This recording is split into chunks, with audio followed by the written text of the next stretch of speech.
Leo Haggerty for Amped Up Sports. And this show went up yesterday, but we had some internet issues at the University of North Texas. I had a late flight from Dallas to Tampa that got delayed due to lightning.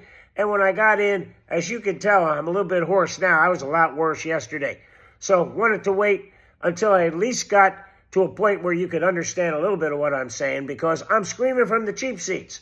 Who am I getting a bit boisterous on today? College football, and specifically the targeting rule that the NCAA must amend. As it is interpreted now, 100% of the responsibility for avoiding hits to the head, as well as leading with your head, falls on the defense. That needs to be reassessed, and here's why. If you ever played college football, and I did, the speed of the game is phenomenal. Everything happens in a split second, especially tackling a ball carrier. Now, a defender who is making a tackle is required to adjust to any movement by the ball carrier, no matter how late that occurs. That expectation is completely unrealistic. If a runner chooses to lower his head right before being tackled, and that causes helmet-to-helmet contact, the onus must not be on the tackler. Time and distance must be considered, because the game is not played in slow motion. In fact, for that reason, any targeting call must be reviewed in game speed.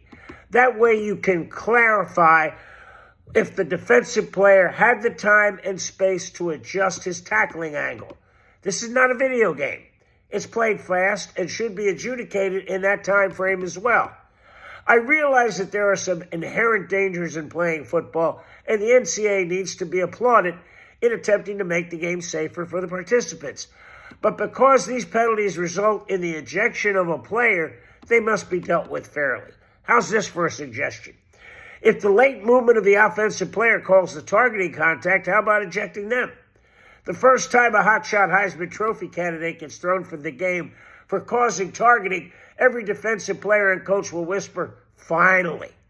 Let's see how they and the NCAA deal with the fact that they are now banished for the game and possibly half of the next contest.